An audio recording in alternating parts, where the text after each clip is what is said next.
മഹാഭാരത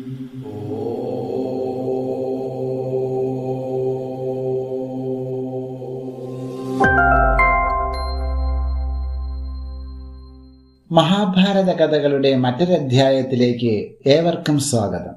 12ാമത്തെ പർവമായ ശാന്തി പർവത്തിലെ കഥകളാണ് നമ്മൾ കേട്ടുകൊണ്ടിരിക്കുന്നത്. രാജാവ് എത്രയൊക്കെ സമർത്ഥനായാലും ധനസമ്പാദനം കരഗ്രഹണത്തിൽ കൂടിയല്ലാതെ മറ്റൊരു പ്രകാരത്തിൽ സാധിക്കാൻ വയ്യല്ലോ. ധനം വേണ്ടത്ര വർദ്ധിച്ചാലല്ലാതെ രാജ്യത്തെ ഫലപുഷ്ടവും സമൃദ്ധവുമാക്കാനും വയ്യ. ആ സ്ഥിതിക്ക് കരഗ്രഹണത്തിൽ അലസനാവാൻ വയ്യ. എങ്ങനെയാണ് പ്രജകൾക്ക് അപ്രീതിയും ഹാനിയും സംഭവിക്കാത്ത നിലയിൽ രാജാവ് കരഗ്രഹണത്തിലൂടെ രാജസമ്പത്തിനെ വർദ്ധിപ്പിക്കേണ്ടതെന്നാണ് യുധിഷ്ഠിര മഹാരാജാവ് പിന്നെ ചോദിച്ചത്. ഗാംഗേയൻ അതിനും വിദഗ്ധമായ മറുപടി പറഞ്ഞു.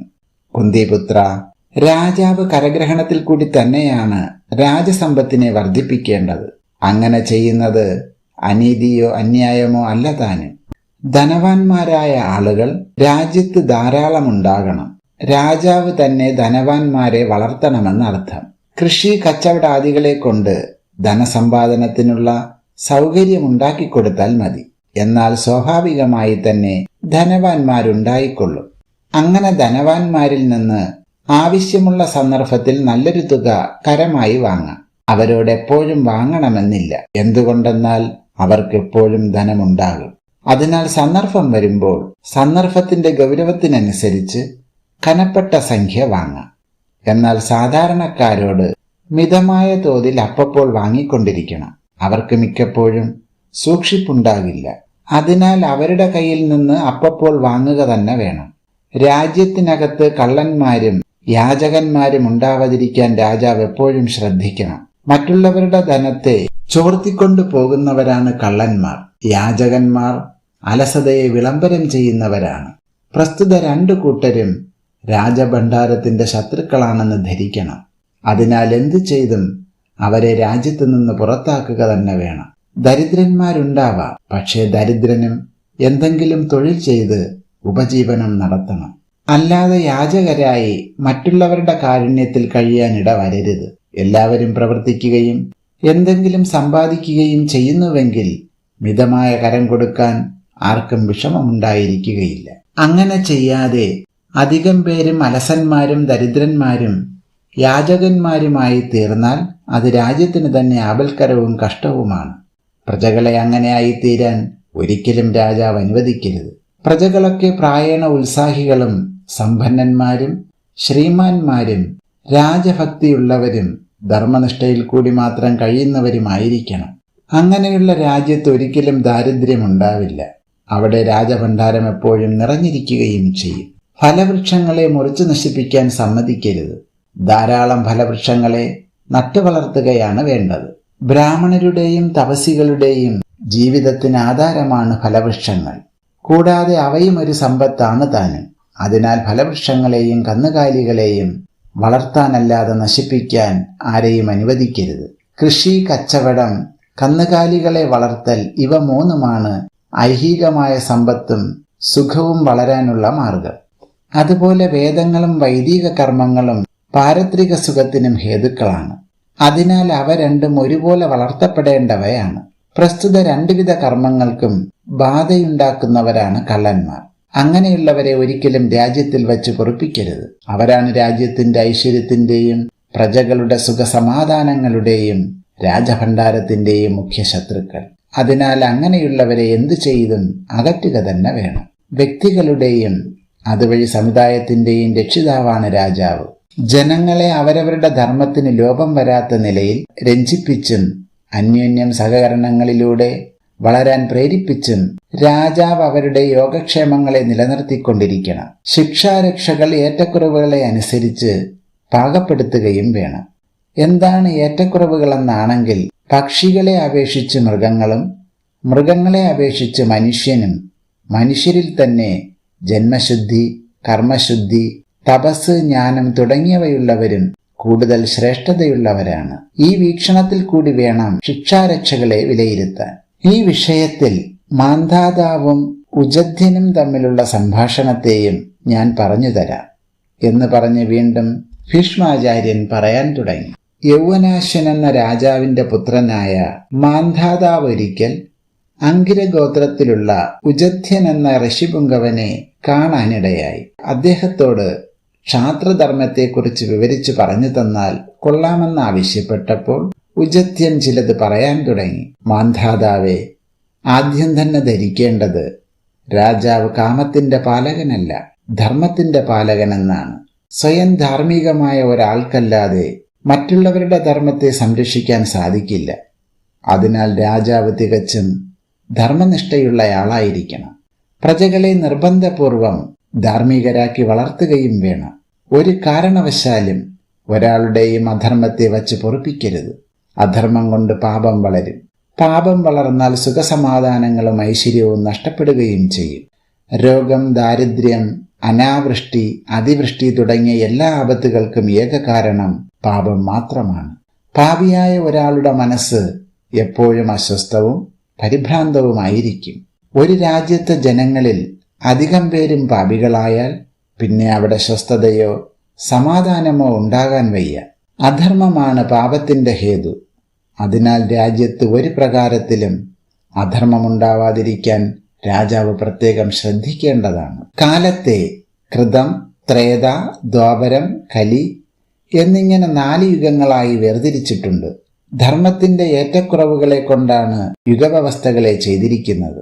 ധർമ്മത്തെ എപ്പോഴും ഒരുപോലെ പാലിക്കുന്നുവെങ്കിൽ എങ്ങനെയാണ് കാലവ്യത്യാസമുണ്ടാകുന്നത്? ധർമ്മത്തിന്റെ പരിപാലകൻ രാജാവാണ്. അതിനാൽ രാജാവ് തന്നെ കാലവ്യത്യാസങ്ങൾക്ക് കാരണം.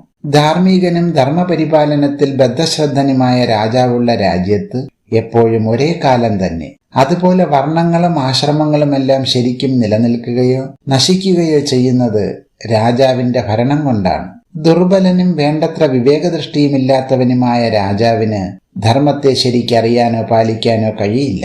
സഹസ്രാക്ഷനായ ഇന്ദ്രനോട് രാജാവിനെ ഉപമിക്കാറുണ്ട്. അതിന്റെ അർത്ഥം 1000 കണ്ണുകൊണ്ടുള്ള വീക്ഷണമുണ്ടാവണം രാജാവിന് എന്നാണ്. ധീരനും ബലവാനും വിവേകിയും ധർമ്മനിഷ്ഠനുമായ രാജാവാണ് രാജ്യത്തെ ഭരിക്കേണ്ടത്. ഭരണമെന്നത് ഭാരമേറിയ കാര്യമാണ്. പ്രബലന്മാർക്കും വിവേകികൾക്കും മാത്രമേ അത് ശരിക്ക് നിർവഹിക്കാൻ സാധിക്കുകയുള്ളൂ. അതിനാൽ അങ്ങും അങ്ങനെയുള്ള രാജാവായിത്തീരൂ എന്ന് പറഞ്ഞു ഉജധ്യൻ മാന്ധാതാവിനെ യാത്രയാക്കി. യുധിഷ്ഠിര, ആ ഉജധ്യന്റെ ഉപദേശപ്രകാരം രാജ്യഭരണത്തെ നിർവഹിച്ചതിനാൽ മാന്ധാതാവ് പിൽക്കാലത്ത് ഏകഛത്രാധിപതിയായി. ധർമ്മനിഷ്ഠമായ ഭരണം കൊണ്ട് എന്നും നശിക്കാത്ത ശ്രേയസിനെ സമ്പാദിക്കുകയും ചെയ്തു. അതിനാൽ അങ്ങും അതുപോലെ ധർമ്മനിഷ്ഠനായി രാജ്യഭരണത്തെ വേണ്ട പോലെ നിർവഹിക്കൂ. അങ്ങനെ ചെയ്താൽ ഈ ലോകത്ത് നശിക്കാത്ത കീർത്തിയും സ്വർഗത്തിൽ ഭ്രംശമില്ലാത്ത സ്ഥാനവും അങ്ങേക്കുണ്ടാകുകയും ചെയ്യും. അങ്ങനെ ഭീഷ്മൻ പറഞ്ഞ് അവസാനിപ്പിച്ചപ്പോൾ ധർമ്മനിഷ്ഠനായി തന്നെ കഴിയണമെന്ന് വിചാരിക്കുന്ന രാജാവ് എങ്ങനെയാണ് ജീവിക്കേണ്ടതെന്ന് ചോദിച്ചു യുധിഷ്ഠിരൻ. ഒരു ഇതിഹാസത്തിൽ കൂടിയാണ് ഭീഷ്മൻ അതിന് മറുപടി പറയാൻ ആരംഭിച്ചത്. അദ്ദേഹം പറയുകയാണ്, യുധിഷ്ഠിര, പണ്ടൊരിക്കൽ കോസല രാജ്യത്ത് വസുമനസ് എന്നു പേരായ ഒരു രാജാവ് ഉണ്ടായിരുന്നു. അദ്ദേഹം ഒരിക്കൽ വാമദേവ ഋഷിയെ കാണാനിടയായി. അങ്ങ് എന്നോട് ചോദിച്ച ഇതേ ചോദ്യം അദ്ദേഹം വാമദേവ മഹർഷിയോട് ചോദിച്ചു. അപ്പോൾ അദ്ദേഹം പറഞ്ഞ മറുപടിയെ ഞാൻ അങ്ങേക്ക് പറഞ്ഞു തരാം. രാജാവെ, ധർമ്മമാണ് എല്ലാറ്റിലും വച്ച് വലുത്. ധർമ്മത്തിന്റെ രക്ഷയ്ക്ക് വേണ്ടി മറ്റെന്തിനെ ത്യജിക്കേണ്ടി വന്നാലും അതൊരു നഷ്ടമല്ല. നേരെ മറിച്ച് ഏതൊന്നിന്റെ ലാഭത്തിന് വേണ്ടിയും ധർമ്മത്തെ ഉപേക്ഷിക്കുന്നുവെങ്കിൽ അതിൽ പരമൊരു നഷ്ടം വരാനുമില്ല. അതിനാൽ ഏതവസരത്തിലും ധർമ്മത്തെ പാലിക്കുക തന്നെ വേണം. അങ്ങനെ ചെയ്യുന്നവർക്ക് ഇഹത്തിലും പരത്തിലും ശ്രേയസ്സുണ്ടാകുകയുള്ളൂ. ധർമ്മമാകട്ടെ ഗുരുമുഖത്തു നിന്നാണ് അറിയേണ്ടത്. എത്രയൊക്കെ ശാസ്ത്രം പഠിച്ചവനും ഗുരുനിർദ്ദേശമില്ലെങ്കിൽ ധർമ്മബോധം ഉണ്ടാവില്ല. അതിനാൽ ആചാര്യമുഖത്തു നിന്ന് ധർമ്മസ്വരൂപത്തെ ശരിക്കറിഞ്ഞ് പാലിക്കുന്നത് തന്നെ ശ്രേഷ്ഠമായ ജീവിതം. രാജാവ് ബലവാനായിരിക്കണം. എന്നാൽ ആ ബലം ദുർബലന്മാരെ ഉപദ്രവിക്കാനാകരുത്. അനവസരത്തിലും ആവശ്യമില്ലാതെയും യുദ്ധം ചെയ്യരുത്. നിവർത്തിയുള്ളതും ശത്രുക്കൾക്ക് പോലും ഉപദ്രവത്തെ ചെയ്യാതിരിക്കണം. ഇങ്ങോട്ട് ഉപദ്രവം ചെയ്തവർക്ക് കൂടി സന്ദർഭം കിട്ടുമ്പോൾ അങ്ങോട്ട് ഉപകാരം ചെയ്യുകയാണ് വേണ്ടത്. ഉപകാരം ചെയ്യാൻ കഴിഞ്ഞില്ലെങ്കിൽ ഉപദ്രവം ചെയ്യാതിരിക്കാൻ പ്രത്യേകം ശ്രദ്ധിക്കണം. ശമദമങ്ങൾ രാജാവിന് അലങ്കാരമാണ്. ആത്മധൈര്യവും ആത്മവിശ്വാസവും ദൃഢപ്പെട്ടിരിക്കണം. തക്ക സന്ദർഭത്തിൽ മാത്രമേ ക്രോധിക്കാവൂ. യുദ്ധം കഴിയുന്നതും ഒഴിവാക്കണം. അങ്ങനെ ഒഴിവാക്കുന്നത് ഭീരുത്വം കൊണ്ടാവരുതെന്നും ഓർക്കണം. വേണ്ടി വന്നാൽ എത്ര വലിയ ബലവാനോടും യുദ്ധം ചെയ്യാൻ എപ്പോഴും സന്നദ്ധനായിരിക്കുകയും വേണം. ഒന്നിലും അനാസ്ഥയോ കൂടുതൽ മമതയോ ഉണ്ടാകരുത്. ഇവിടുത്തെ എല്ലാ അനുഭവങ്ങളും മരണപര്യന്തം മാത്രമാണ്, അതോർമ്മിക്കുകയും വേണം. ഏതവസരത്തിലും ദുർബലനോട് എതിർക്കരുത്. യുദ്ധം ചെയ്യാതെ തന്നെ രാജാവ് വിജയിയായിട്ടിരിക്കണം. അതാണ് ഉത്തമമായ ആചാരം. യുദ്ധം കൊണ്ട് അനേക നഷ്ടവും പലർക്കും ജീവഹാനിയും നേരിടും. അതാർക്കും ഇഷ്ടമല്ല. എന്നിരുന്നാലും ചിലപ്പോൾ വേണ്ടി വന്നേക്കാം.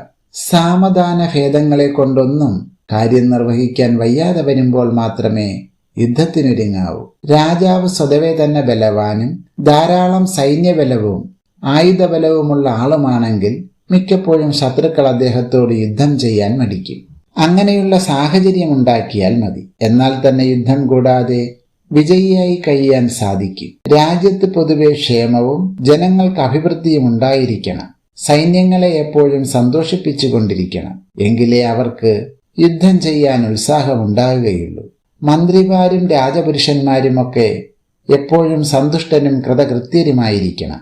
പക്ഷെ അപരാധികളെ അർഹതയ്ക്കനുസരിച്ച് ശിക്ഷിക്കാതിരിക്കുകയുമരുത്. ഇങ്ങനെയൊക്കെ ജീവിക്കുന്ന രാജാവിന് ഇഹപരങ്ങളായ ലോകത്തിൽ ശ്രേയസ്സുണ്ടാകും എന്ന് പറഞ്ഞ് വാമദേവൻ വസുമനസിനെ അനുഗ്രഹിച്ച് യാത്രയായി. വാമദേവ മഹർഷിയുടെ ഉപദേശപ്രകാരം ജീവിച്ചതിനാൽ കോസല രാജാവിന് എല്ലാ ശ്രേയസ്സുകളും ഉണ്ടാവുകയും ചെയ്തു. അതിനാൽ യുധിഷ്ഠിര, അങ്ങും അങ്ങനെ ജീവിക്കാൻ ശ്രമിക്കൂ. ഈ കഥാഭാഗങ്ങൾ ഇവിടെ പൂർത്തിയാകുന്നു. ബാക്കി കഥകൾ അടുത്ത ഭാഗത്തിൽ കേൾക്കാം. നന്ദി.